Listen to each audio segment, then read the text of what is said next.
வந்து இங்கே அதிகம் நெசவாளருங்க தாங்க இருக்காங்க. முன்னே ஆட்சியில் வந்த நலத்திட்டங்கள் எல்லாம் வந்து இந்த ஆட்சி வந்தோடனே எல்லாத்தையும் நிறுத்தி வச்சுட்டாங்க. அதனால் ரொம்ப வறுமையில் வாடிட்டு இருக்குதுங்க. எனக்கு 65 வயசு ஆகுதுங்க. இதுக்கு முந்தைய சர்க்கார் எனக்கு ஓய்வூதியம் கொடுத்தது. இப்போ வந்து அது ஒரு 2 மாதம் கொடுத்துட்டு நிறுத்திட்டாங்க. என்னால் உழைக்க முடியல, வேலை செய்ய முடியல. எனக்கு ஆதரவாளர் யாரும் இல்லை. கவர்மெண்ட் காலேஜில் அவ்வளோ அடிப்படை வசதி இல்லை. அதனால் தனியார் காலேஜில் தான் நான் படித்தேன். அதில் அடிக்கடி லோன் வாங்கி படிக்கிறதுனால நிறையா கடன் எல்லாம் அதிகமாகிடுச்சு. அந்த கடன் வந்து தள்ளுபடி பண்ணணும். இதுக்கு மேலே வரப்போகிற அரசாச்சும் அது பண்ணணும்னு நினைக்கிறேன். வேலை இல்லாதவங்களுக்கு வேலை வாய்ப்பு உருவாக்கி தரணும். இங்கே இருக்கக்கூடிய குப்பையெல்லாம் வந்து அள்ள வர்றதே இல்லை. அப்படியே இங்கே உள்ள அந்த குப்பை அள்ளுறவங்களை கூப்பிட்டு, ஏன்பா என்ன இன்னும் நீங்கள் குப்பை இல்லாமலே இருக்கீங்களே அப்படின்னு சொல்லி அவங்ககிட்ட கேட்டால், சார் நாங்கள் என்ன சார் பண்ணுறது, கவுன்சிலர் வந்து எதுவுமே கண்டுக்க மாட்டேங்கிறாருங்க. இங்கே வந்து அதிமுகவுடைய கவுன்சிலர் தாங்க இருக்காங்க. முன்னாடி பார்த்தாக்கா அசிங்கமாக இருக்குது. ரோடும் போட மாட்டேங்கிறாங்க, டிச்சு வசதி இல்லை. நாங்கள் சிட்டிக்குள்ளே இருந்துக்கிட்டு நாங்கள் டிச்சு வசதி இல்லாத நாங்கள் எங்கே தண்ணி தூக்கி வெளியே ஊற்றிக்கிட்டு அங்கே ஊற்றிக்கிட்டு இங்கே ஊற்றிக்கிட்டு ரொம்ப கஷ்டப்படுறோம். நல்ல தண்ணியும் கிடையாது, லைட்டும் கிடையாது. இதுக்கு நாங்கள் செஞ்சு கொடுங்கன்னு இப்போ வேறு யார்ட்டையாச்சும் கேட்டால் எங்களுக்கு லஞ்சம் கொடுத்தா தான் நாங்கள் செஞ்சு கொடுப்போம் அப்படின்னு ஓப்பனாகவே சொல்கிறாங்க. ரேஷன் கடையில் போய் நின்னாதான், இல்லாட்டினா இல்லை. ஒவ்வொரு பொருள் போனால் போய் நின்னோம்னா இன்றைக்கி வாங்க நாளைக்கு வாங்க அப்படின்னு சொல்லி அனுப்பிவிட்றாங்க.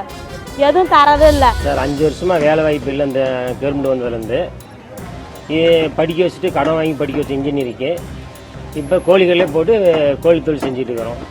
இந்த வர கவர்மெண்ட்டாவது வேலை வாய்ப்பு வாங்கி கொடுத்து என் பையனுக்கு வேலை கொடுத்தா ரொம்ப சந்தோஷமாக இருக்கும். இந்த பாலம் வந்து கடந்த 2011ஆம் ஆண்டு வந்து இதுக்காக ப்ரப்போசல் பாஸ் ஆகி 3 வருஷ காலமாக இந்த பாலம் வந்து எந்த விதமான பணிகளுமே செய்யப்படலைங்க. எடப்பாடி பழனிசாமி சொல்லக்கூடிய நெடுஞ்சாலைத்துறை அமைச்சர் இருக்கக்கூடிய மாவட்டத்திலேயே ஒரு பாலத்தை 5 வருஷமாக கட்டுறதுக்கு இந்த ஆளுங்கட்சிக்கு துப்பு இல்லை. எல்லா விலைவாசியும் இப்போ ஏறி போயிருக்கு. பால் விலையிலேருந்து எல்லாமே ஏறி போச்சு. குடும்பம் நடத்துறதுக்கு கூட முடியாத அளவுக்கு இந்த அம்மா ஆட்சியில் வந்து ரொம்ப இதாக இருக்குது. இப்போ இந்த ஒரு 5 வருஷமாக வந்து வெள்ளி பிஸ்னஸ் ரொம்ப அடி விழுந்துருச்சு.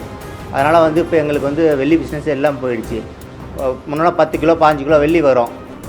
அந்தளவுக்கு ஒரு நாளைக்கு செஞ்சுட்டு இருப்போம். இப்போ வந்து 2 கிலோ 3 கிலோ இந்த மாதிரி செய்கிறோம். செய்யக்குள்ள பார்த்தோம்னா எங்களுக்கு வந்து கூலி ஒரு 100 ரூபா 120 ரூபா 130 ரூபா கிடைக்குது சார் ஒரு ஃபேமிலிக்கு. அதில் கரண்ட்டு பில்லு அதெல்லாம் போயிட்டு ரொம்ப சிரமப்பட்டுட்டு இருக்கோம். எங்களுக்கு வந்து அப்போ 5 வருஷத்துக்கு முன்னாடி வந்து பார்த்திங்கன்னா சுழல் நிதி எதுனாலும் நாங்கள் குழுவில் கடன் கேட்டாலும் உடனே கிடைக்கும், எல்லாமே கிடைக்கும். இப்போ பார்த்திங்கன்னா கடனும் கிடைக்கிறதில்ல.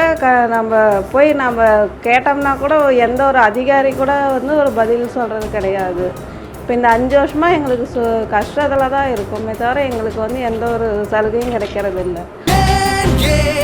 அவளை நிலையோ சூரியன் உதித்தால் கவலைகள் மறையும். நீயும் நானும் கைகள் பிடித்தால் நாளைய தமிழகம் நலமாய் மாறும். உறுதியடு உறுதியடு உதய சூரியன் மலர்ந்திடவே.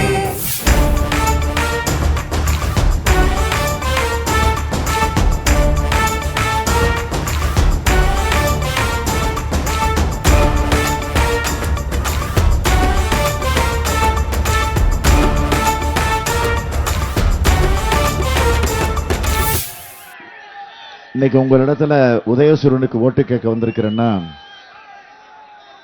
ஏதோ தேர்தலுக்காக மட்டும் வந்து போகக்கூடியவங்க நாங்க இல்லை. ஏன்னா எந்த நேரத்தில் எந்த சூழ்நிலையிலும் உங்களோடு இருக்கக்கூடியவங்க நாங்க. அந்த உரிமையோட உணர்வோட உங்களிடத்துல உதயசூரியனுக்கு ஓட்டு கேட்க வந்திருக்கிறேன். கிரானைட்ல 1,10,000 கோடி ரூபாய் ஊழல், மின் கொள்முதல்ல 1,00,000 கோடி ரூபாய் ஊழல், தாது மணல்ல 1,00,000 கோடி ரூபாய் ஊழல். ஆக இந்தியாவிலேயே 4 வருஷம் தண்டனை 100 கோடி ரூபாய் ஃபைன் பெற்ற ஒரே முதலமைச்சர் ஜெயலலிதா தான். ஆக இந்தியாவிலேயே சொந்த மக்கள் துயரத்தில் இருக்கிற போது கொடநாட்டில் போய் ஓய்வெடுக்கக்கூடிய ஒரே முதலமைச்சர் ஜெயலலிதா தான். நீங்க தேர்தல் அறிக்கையை படிச்சீங்களா படிக்கலையா? திமுக தேர்தல் அறிக்கை. இந்த கங்கவள்ளி தொகுதியை பொறுத்த வரைக்கும் நான் சொல்லணும்னா தேர்தல் அறிக்கையில் இருக்கிறது. கங்கவள்ளி, தம்மம்பட்டி சுற்றுவட்டார பகுதியில் இருக்கக்கூடிய 40 கிராமங்களுக்கு உதவக்கூடிய வகையில் சேரடி அணைக்கட்டு திட்டத்தை நிறைவேற்ற நடவடிக்கை எடுக்கப்படும் என்று அறிவிக்கப்பட்டிருக்கு. அதே மாதிரி கீரனூர் சுற்று வட்டாரத்தில் உள்ள 20 கிராமங்கள் பயன்பெறக்கூடிய வகையில் பொன்னியம்மன் அணைக்கட்டு திட்டம் செயல்படுத்த நடவடிக்கை எடுக்கப்படும். காவேரி மற்றும் வசிஷ்ட நதிகளின் குறுக்கே ஆங்காங்கே தடுப்பணைகள் கட்ட நடவடிக்கைகள் மேற்கொள்ளப்படும். சூளகிரி பகுதியில் உள்ள ஓடைகளை தூர்வாரப்படும். தம்மம்பட்டி நகராட்சியாக தரம் உயர்த்தப்படும். கொல்லிமலை வரும் நீரை சேமிக்க தேரடி அணை கட்டப்படும். திமுக ஆட்சியில் கொண்டு வரப்பட்ட கூட்டு குடிநீர் திட்டங்கள் அனைத்தும் பேரூர் மற்றும் ஊராட்சிகளில் விரிவுபடுத்தப்படும். கிராமங்களில் ஆரம்ப சுகாதார நிலையங்கள் அமைக்கப்படும். அரசு ஐடிஐ தொடங்க நடவடிக்கைகள் எடுக்கப்படும். மலைவாழ் மக்கள் வசிக்கும் பச்சைமலை போன்ற ஊராட்சிகளில் மின்விளக்கு வசதிகள் ஏற்படுத்தப்படும். குளிர்பதன கிடங்கு அமைக்கப்படும். தொகுதியில் உள்ள அனைவருக்கும் ரேஷன் பொருட்கள் முறையாக கிடைக்கக்கூடிய வழிவகையை திமுக ஆட்சி செய்யும். ஆக இப்படிப்பட்ட பல கோரிக்கைகளை இங்கு தேர்தல் அறிக்கை முன்னால் சொன்னதை உங்களுக்கு நான் நினைவுபடுத்தி இருக்கிறேன். ஆக இப்படி ஏராளம் 501 உறுதிமொழிகள் இருக்கு. ஆனால் ஜெயலலிதா இப்ப சொல்றாங்க இன்னும் அவங்க தேர்தல் அறிக்கையை வெளியிடல. ஏன்னா திமுக தேர்தல் அறிக்கை பார்த்த உடனே அவங்களுக்கு ஜன்னி வந்த மாதிரி ஆயிடுச்சு. அதனால ஒரு பயம் வந்துருச்சு. ஆக இதெல்லாம் முறியடிச்சு மக்களை ஏமாத்துறதுக்கான திட்டம். ஏற்கனவே சொன்னதை ஒன்னையும் நிறைவேற்றல. ஆக இந்த நிலையில இந்த ஆட்சி நடந்துகிட்டு இருக்கு.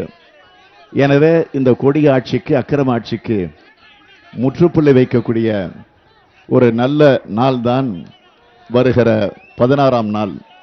ஆக அந்த 16ஆம் தேதி நீங்கள் அத்தனை பேரும் உதயசூரியனுக்கு ஆதரவு தந்து நம்முடைய கழகத்தினுடைய வேட்பாளர் திருமதி ரேகா பிரியதர்ஷினி அவர்களை பெருவாரியான வாக்கு வித்தியாசத்தில் வெற்றி பெற வைக்கணும். வெற்றி பெற வைப்பீங்களா? உதயசூரியனுக்கு ஓட்டப்படுவீங்களா? உறுதியா? நிச்சயமா? சத்தமா சொல்லுங்க. இரவு முடியட்டும், விடியல் ஒன்று விடியட்டும், தீமை முடியட்டும், நல்ல நன்மை நாளை விடியட்டும், கவலை முடியட்டும், மக்கள் நிலைமை விடியட்டும், நம் வாழ்வு செழிக்கவே நாளை உதய சூரியன் விடியட்டும். இந்த 5 வருஷத்துல ஜெயலலிதா கோட்டை தலைமைச் செயலகத்தையே ஒரு 3-4 இடத்துல நடத்திட்டாங்க. எங்கன்னு கேட்டீங்கன்னா கோட்டைன்னு ஒன்று இருக்கு. அடுத்தது எங்கன்னு பார்த்தீங்கன்னா கொடநாடுன்னு ஒன்று இருக்கு. அடுத்தது பார்த்தீங்கன்னா போயஸ் தோட்டம், போயஸ் கார்டன் வீடு. அதுக்கு பிறகு சிறுதாவூர். ஆக 4 இடத்துல தலைமைச் செயலகத்தை நடத்தின ஒரே முதலமைச்சர் இந்தியாவிலேயே ஜெயலலிதா ஒருத்தராகத்தான் இருக்க முடியும்.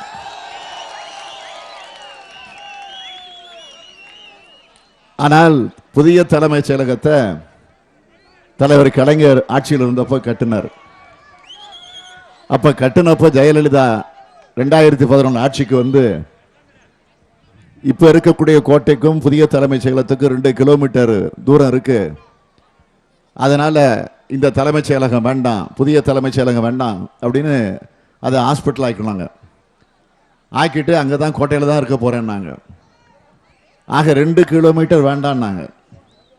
ஆனா ஜெயலலிதா 600 கிலோமீட்டர் இருக்கக்கூடிய கொடநாட்டில் போய் தலைமைச் செயலகத்தை போய் வச்சாங்க. அங்கிருந்து தலைமைச் செயலகம் பணியாற்றுன்னு அறிக்கை விட்டாங்க. நான் ஏதோ 19 பேசுறேன்னு நினைச்சிடக்கூடாது. ஏன்னா ஜெயலலிதா மாதிரி எல்லாம் வாய்க்கு வந்தபடிலாம் நான் பேச மாட்டேன். பொய்யெல்லாம் எனக்கு பேச தெரியாது. எதையும் ஆதாரத்தோடு தான் நான் பேசுவேன். ஏன்னா நான் கலைஞருடைய மகன் இல்லையா, நல்ல புள்ளி விவரத்தோடு தான் பேசுவேன்.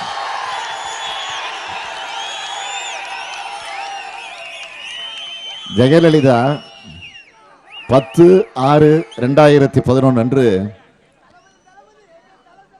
அறிவிச்சாங்க. என்ன அறிவிச்சாங்கன்னா, அரசு நிர்வாகத்தை பற்றி தெரிந்து எவரும் 2 கட்டிடங்களில் செயல்பட வேண்டும் என்று கூற மாட்டார்கள் என்று சொல்லி ஜெயலலிதா 10/6/2011 அறிவிச்சுட்டு, அதே ஜெயலலிதா அரசு குறிப்பில் 24/12/2013 தேதியிட்ட செய்தி குறிப்பில் 696 நம்பர் அதில் தெளிவாக அறிக்கையை வெளியிட்டாங்க.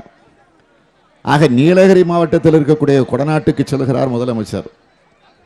சில வாரம் அங்கேயே தங்கியபடி அரசு பணிகளை மேற்கொள்வார் என்று அறிவித்தார். ஆனால் 2 கிலோமீட்டர் போக முடியாதுன்னு சொன்னவங்க 600 கிலோமீட்டரில் போய் அங்கே இருக்கக்கூடிய அதிகாரிகள் எல்லாம் அங்கே வரவழைச்சு அங்கேருந்து அவன் வேலை பார்த்தேன்னு சொல்கிறாங்க. ஆக இப்படிப்பட்ட நிலையில தான் ஜெயலலிதாவினுடைய ஆட்சி இன்றைக்கு நடந்து கொண்டிருக்கிறது. ஜெயலலிதாங்கிற வெள்ளியிடமிருந்து தமிழ்நாட்டை காப்பாற்றுகிற மிகப்பெரிய பொறுப்பு கலைஞரால் வெளியிடப்பட்டிருக்கக்கூடிய தேர்தல் அறிக்கை. பெத்தநாயக்கம்பாளையம் பேரூராட்சியில் சிவன் கோவிலிலிருந்து முருகன் கோவில் வழியாக வசிஷ்ட நதி குறுக்கே பாலம் அமைக்கப்படும் என்று அறிவிக்கப்பட்டிருக்கு. காப்பி கொள்முதல் நிலையம் அமைக்கப்படும். வாழைப்பாடி பகுதியில் கொப்பரை தேங்காய் கொள்முதல் நிலையம் அமைக்கப்படும். அனைத்து பகுதிகளிலும் தார் சாலை அமைக்கப்படும். மின்சார பிரச்சனைகள் தீர்க்க வழிவகை செய்யப்படும். குடிநீர் மேட்டூர் ஆத்தூர் குழாயில் அனைத்து கிராமங்களுக்கும் பாதுகாக்கப்பட்ட குடிநீர் வழங்கப்படும். விவசாயிகளுக்கு வட்டியில்லா கடன், உரம், விதை கிடைக்க ஆவணம் செய்யப்படும். இப்படி பல்வேறு கோரிக்கைகளை தலைவர் கலைஞர் அவர்கள் குறிப்பிட்டு காட்டியிருக்கிறார்கள். ஆக கலைஞரை பொறுத்த வரைக்கும் சொன்னதைத்தான் செய்வார், செய்வதைத்தான் சொல்வார் என்பது உங்களுக்கு தெரியும். இந்த தமிழகத்தை காப்பாற்ற நமக்கு கிடைச்சிருக்கக்கூடிய ஒரு சிறப்பான நாள் தான் வருகிற 16ஆம் தேதி. அந்த 16ஆம் தேதி நீங்கள் அத்தனை பேரும் உதயசூரியனுக்கு ஆதரவு தந்து நம்முடைய தமிழ்ச்செல்வன் அவர்களை பெருவாரியான வாக்கு வித்தியாசத்தில் வெற்றி பெற வைக்கணும். வெற்றி பெற வைப்பீங்களே?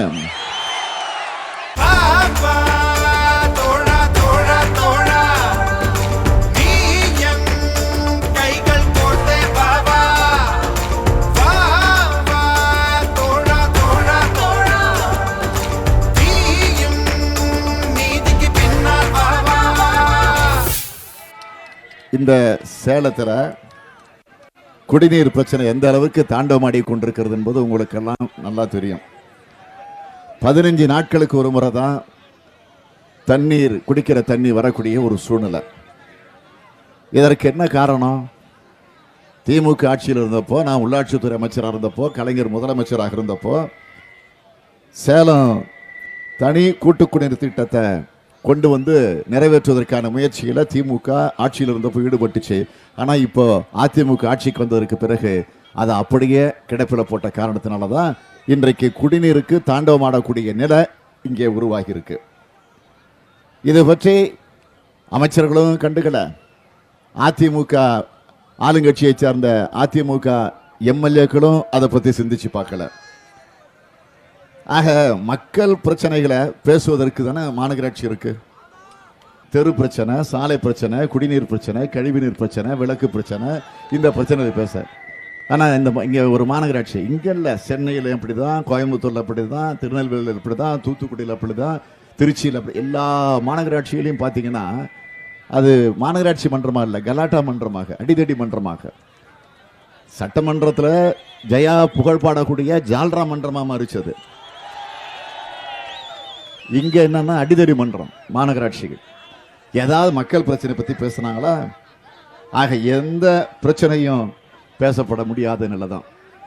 ஆகவே தான் ஜெயலலிதா இன்றைக்கு பொய்களை அவர் இறக்கி கொண்டிருக்கிறார். அண்ட புழுகு ஆகாச புழுகுன்னு கேள்விப்பட்டிருக்கீங்களா? அதே மாதிரி அம்மா புழுகு, ஜெயா புழுகு இப்போ தமிழ்நாட்டில் அதுதான் இன்றைக்கு நடந்துகிட்டு இருக்கு. அதாவது இந்த தமிழ்நாட்டில் தொழில்துறை இன்றைக்கு எந்த நிலையில் இருக்கு? நோக்கியா, ஃபாக்ஸ்கான் தொழிற்சாலை தமிழ்நாட்டை விட்டு ஓடி போயிடுச்சு. ஆனால் சேலத்தில் வந்து என்ன பேசிட்டு போயிருக்காங்க? தொழில் புரட்சியை செஞ்சுட்டோங்கிறாங்க. ஆக வெளி மாநிலங்களிலிருந்து, வெளிநாட்டிலிருந்து வருகிற தொழிற்சாலைகள் வர்றது பற்றி கூட இல்லைங்க, இங்க இருக்கக்கூடிய தொழிற்சாலைகள் ஓடுதாங்க. ஆக இந்த நிலை இன்றைக்கு நடந்து கொண்டிருக்கிறது. அதாவது அவங்க சொல்றாங்க 2011 நாங்கள் 54 தேர்தல் உறுதிமொழிகளை, வாக்குறுதிகளை மக்களிடத்தில் எடுத்து சொன்னோம். அந்த 54ஐயும் செஞ்சிட்டேன்னு சொல்றாங்க. அதெல்லாம் நிரூபிச்சிட்டேன்னு நீங்க நிரூபிச்சிருங்க, நான் என்ன வேணாலும் எந்த தண்டனையும் நான் ஏற்றுக்கொள்ள தயார். ஆனால் நான் சொல்றேன், நீங்க எதையும் நிறைவேற்றலன்னு சொல்றேன். உங்களுக்கு தைரியம் இருந்தா தெம்பு இருந்தால் இந்த சேலத்தில் ஒரு மேடை போடுங்க. நீங்கள் வாங்க, நான் வரேன். இல்லை மேடையிலே நிற்போம். நீங்கள் நிற்க முடியாது, உட்காந்துருங்க, நான் நிற்கிறேன். 54 உறுதிமொழிகளை கையில் நீங்கள் வச்சுக்கோங்க. லிஸ்ட்டை நானும் வச்சுக்கிறேன். அந்த லிஸ்ட்டில் இருந்து எடுத்து ஒன்று ஒன்றா சொல்லி இதெல்லாம் முடிச்சிட்டோன்னு தேதியோட ஆதாரத்தோட ஜீவோட சொல்ல தயாரா? நான் சொல்ல தயார். இது சவாலா இல்லை. ஒரு முதலமைச்சர் பொறுப்பில் இருக்கக்கூடிய ஒரு முதலமைச்சர் சொல்லி இருக்கிறாங்களே, இது ஒரு சாதாரண பிரதிநிதியாக இருந்து கேட்கிறேன். இதை மட்டும் சொல்லட்டும். ஆக அண்ட புழுகு ஆகாச புழுகு மாதிரி இன்றைக்கு ஜெயலலிதா பொய்யே சொல்லிக்கிட்டு இருக்கிறாங்க. ஆக இந்த நிலையில் இருக்கக்கூடிய இந்த ஆட்சிக்கு முற்றுப்புள்ளி வைக்க உதயசூரியனுக்கு ஆதரவு தாருங்கள். நம்முடைய குணசேகரனை வெற்றி பெற வையுங்கள்.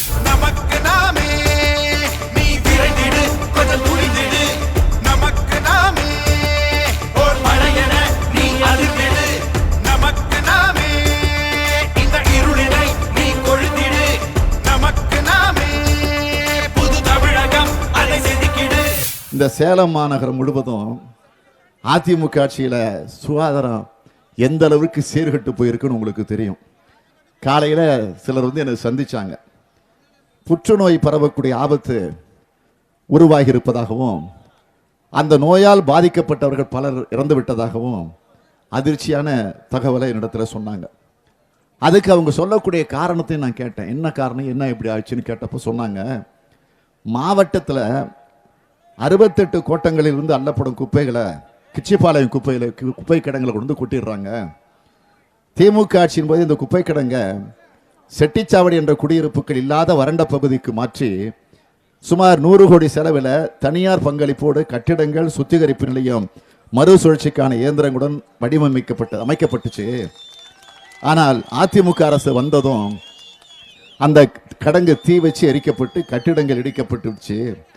அங்கிருந்த இயந்திரங்களை கூட இப்போது காணல. ஆக காணாமல் இயந்திரங்களை கூட இதுவரை போலீஸ் கண்டுபிடிப்பதற்கான நடவடிக்கை கூட எடுக்கல அப்படின்னு சொன்னாங்க. அது மட்டும் இல்லை, இந்த மாநகர மக்களுடைய குடிநீர் தேவைக்காக தனி குடிநீர் திட்டம் திமுக ஆட்சியில் தான் தொடங்கப்பட்டுச்சு. நீங்கள் மறந்துருக்க மாட்டீங்க. அதாவது மேட்டூர் அணையிலிருந்து தனியாக ராட்சச குழாய் அமைச்சு தண்ணீர் கொண்டு வரும் திட்டத்துக்கு 280 கோடி ரூபாய். பிறகு அதுவும் உயர்த்தப்பட்டுச்சு, 320 கோடி ரூபாய்க்கு உயர்ந்துச்சு.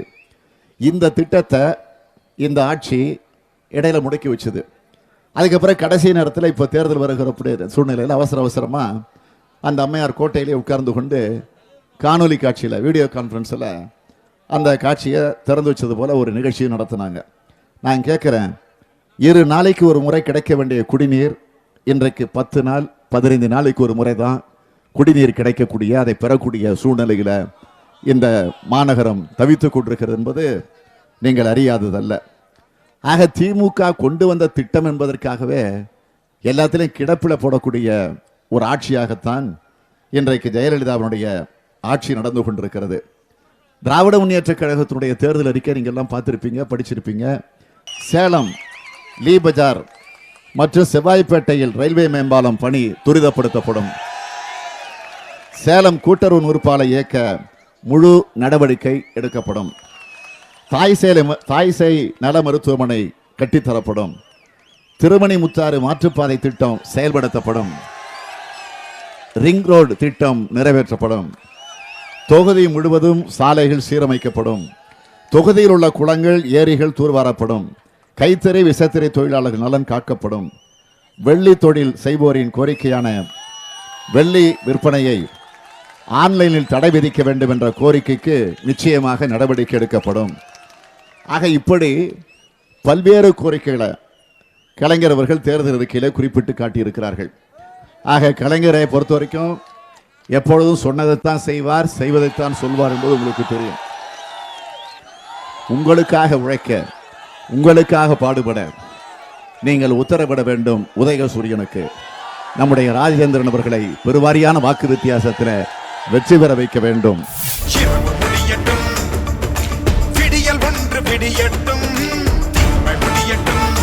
நல்ல நன்மை நாளை விடியட்டும், கவலை முடியட்டும், மக்கள் நிலைமை விடியட்டும், நம் வாழ்வு செழிக்கவே நாளை உதய சூரியன் விடியட்டும், விடியட்டும்.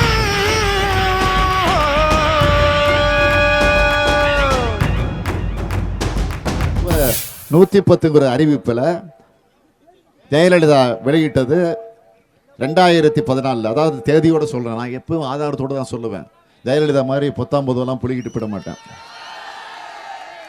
ஏன்னா நான் கலைஞருடைய மகன் இல்லையா, புள்ளி ஓரத்தோடு தான் சொல்லணும்.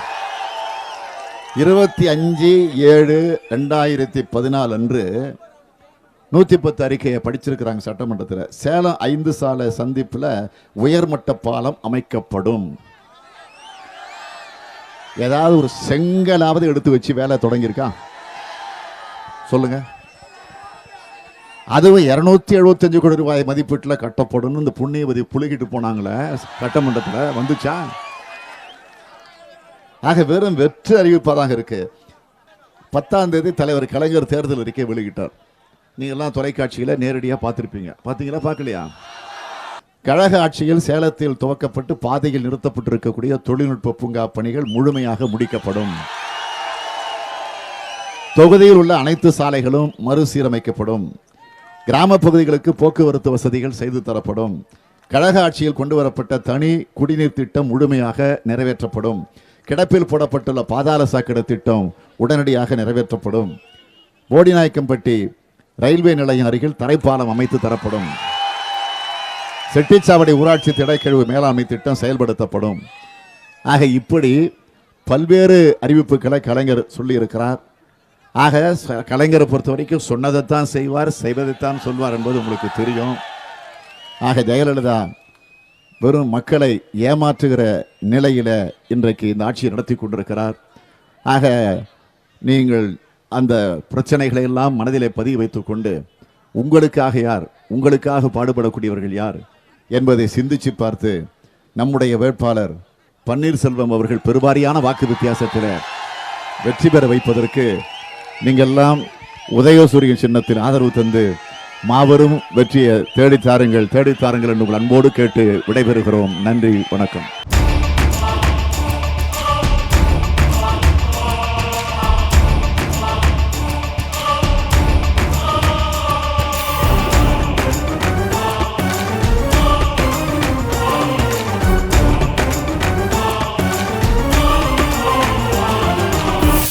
தமிழன் என்று சொல்லடா, தலை நிமிர்ந்து நில்லடா.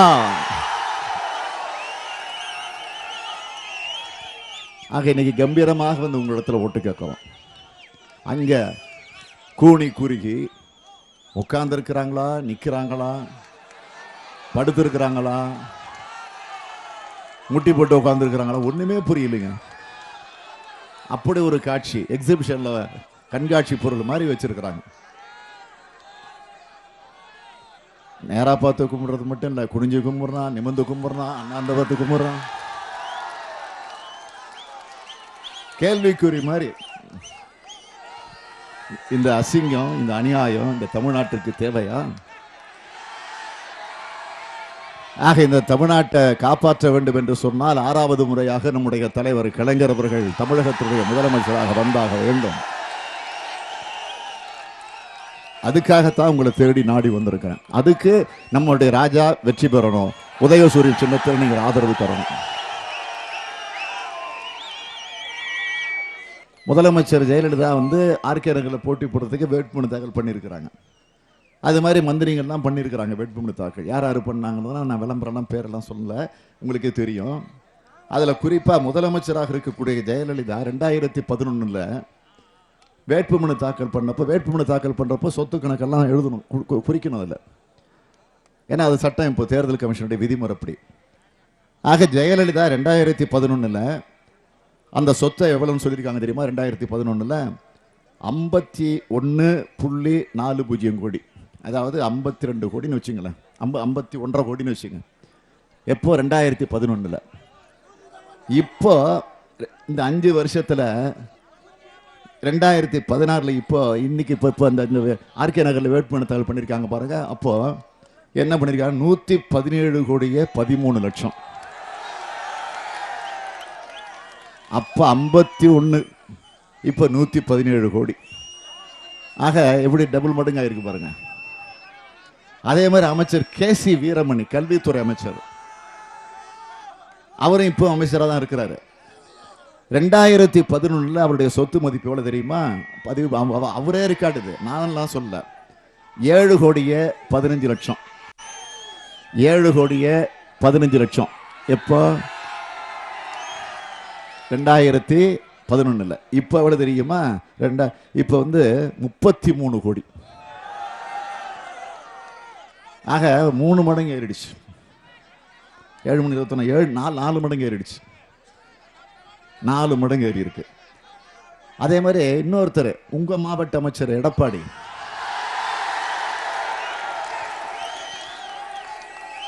எடப்பாடி பழனிசாமி 2011 அவர் சொத்து எவ்வளவு தெரியுமா? அவரே பதிவு பண்ணது 3,70,00,000. 3,70,00,000. இப்போ 2016 7,80,00,000. டபுள் மடங்கு தாண்டிடுச்சு. ஆக இது இப்படியே பட்டியல் பெருசாக போய்கிட்டே இருக்கும். ஆக எதுக்காக சொல்றேன்னா, ஒரு தனிநபர் வருமானத்தை 2 மடங்கு உயர்த்துவேன்னு சொல்லிட்டு முதலமைச்சரும் அந்த அமைச்சர்களும் தான் 2 மடங்கு 3 மடங்கு உயர்த்திக்கிட்டாங்களே தவிர நாட்டு மக்களை பத்தி சிந்திச்சிருக்காங்களா? தேர்தல் அறிக்கையில் ஒரு ஸ்பெஷல் என்னன்னு கேட்டீங்கன்னா, சிறப்பு என்னன்னு கேட்டீங்கன்னா, மாநில அளவில் தான் தேர்தல் அறிக்கையை எடுத்து சொல்லுவோம். ஆனால் இந்த முறை இந்த தேர்தலில் மாநில அளவில் மட்டும் இல்லாமல் மாவட்ட அளவில், அதையும் தாண்டி சொல்லுகிறேன், தொகுதி அளவில் 234 தொகுதிகளுக்கும் தேர்தல் அறிக்கை தந்திருக்கக்கூடிய ஒரே கட்சி திமுக, ஒரே தலைவர் நம்முடைய தலைவர் கலைஞர் அவர்கள். இந்த வீரபாண்டி சட்டமன்ற தொகுதியில் சேலம் உருக்காலைக்கு நிலம் கொடுத்த குடும்பங்களுக்கு வேலை வாய்ப்பில் முன்னுரிமை வழங்கப்படும் என்ற அறிவிப்பு இந்த தேர்தல் அறிக்கையில் வெளியிடப்பட்டிருக்கு. வெள்ளி கொலுசு தொழிலுக்கு அரசு வங்கியிலே கடன் உதவி வழங்க ஆவண செய்யப்படும். மலர் ஏற்றுமதி மற்றும் குளிர்பதன கிடங்கு அமைக்கப்படும். மூங்கில் கூடை முனைவோர் கூட்டுறவு சொசைட்டி அமைத்து தரப்படும். தீர்த்திலைகளை தூர்வாரி ஆக்கிரமிப்புகளை அகற்றப்படும். விசைத்தறியாளர்களுக்கு மின்சார வசதி மானிய கடன் ஏற்படுத்தி கொடுக்கப்படும். திருமணைமுத்தாறு 3ஆம் கட்ட விரிவாக்கத்தால் கந்தம்பட்டி பாஸ் முதல் பாப்பாரப்பட்டி வரை விவசாயிகள் பயன்பெற வழிவகை செய்யப்படும். சாலை போக்குவரத்து, தடையில்லா மின்சாரம், பாதுகாக்கப்பட்ட குடிநீர் போன்ற அத்தியாவசிய தேவைகளை வழங்க அனைத்து நடவடிக்கைகளையும் திமுக ஆட்சி எடுக்கும் என்று தலைவர் கலைஞர் அவர்கள் தேர்தல் அறிக்கையிலே குறிப்பிட்டு காட்டியிருக்கிறார். ஆக இந்த கோரிக்கைகள் எல்லாம் நிறைவேற்றப்பட வேண்டும்.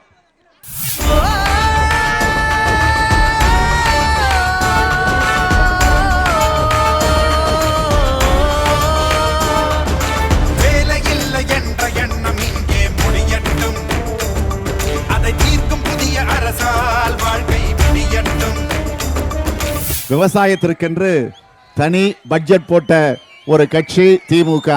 எனவே ஆட்சிக்கு வந்தவுடன் பட்ஜெட் போட போவதாக அறிவித்திருக்கிறார்.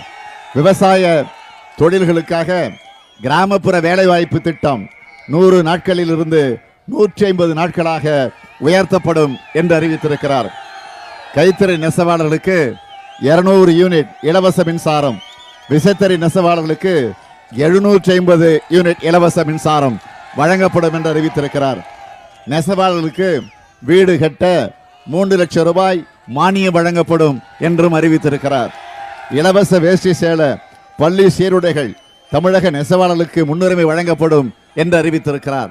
அது மட்டும் இல்ல, இந்த எடப்பாடி தொகுதியை பொறுத்தவரையும் நான் பெருமையா சொல்லணும்னா, கொங்கனாபுரம் ஒன்றியத்தில் வேளாண் பொருட்கள் விற்பனை மையம் அமைக்கப்படும் என்று கலைஞர் அறிவித்திருக்கிறார். காக்காபாளையம் அரசின மேல்நிலைப்பள்ளி அருகே தேசிய நெடுஞ்சாலையில மேம்பாலம் அமைக்கப்படும் என்றும் கலைஞர் அறிவித்திருக்கிறார். போக்குவரத்து நெரிசலை குறைக்க ரிங் ரோட் அமைக்கப்படும் என்றும் அறிவித்திருக்கிறார். பூலாம்பட்டி படகுத்துறை சுற்றுலா ஸ்தலமாக மாற்றப்படும் என்று அறிவித்திருக்கிறார். காவேரி ஆற்றின் குறுக்கே உள்ள பாலத்தை சீரமைத்து மைசூர் சாலையோடு இணைக்கக்கூடிய பணி நிறைவேற்றப்படும் என்று அறிவித்திருக்கிறார். எடப்பாடியில் உள்ள சரபாங்க நதி சரியான முறையில் பராமரிக்கப்படும் என்று அறிவித்திருக்கிறார். சாயப்பட்ட கழிவுகளை சுத்திகரிக்க அதிநவீன சுத்திகரிப்பு நிலையம் அமைக்கப்படும் என்று தெரிவித்திருக்கிறார். தொகுதியில் உள்ள அனைத்து சாலைகளும் சீர்படுத்தப்படும், ஒருங்கிணைந்த நீதிமன்றம் அமைக்க உரிய நடவடிக்கை எடுக்கப்படும் என்றும் அறிவித்திருக்கிறார். ஆக இந்த கோரிக்கைகள் எல்லாம் நிறைவேற்றப்பட வேண்டும் என்று சொன்னால் இந்த தொகுதிக்கு, இந்த பகுதிக்கு, இந்த மாவட்டத்திற்கு, ஒட்டுமொத்த தமிழகத்திற்கு ஒரு விடிவு காலம் வர வேண்டும் என்று சொன்னால் தலைவர் கலைஞர் ஆட்சி தமிழகத்தில் வளர்ந்தாக வேண்டும். அதற்கு இந்த எடப்பாடி தொகுதியில் இருக்கக்கூடிய நம்முடைய அருமை சகோதரர் முருகேசன் அவர்களை பெருவாரியான வாக்கு வித்தியாசத்தில் வெற்றி பெற வைக்கணும்.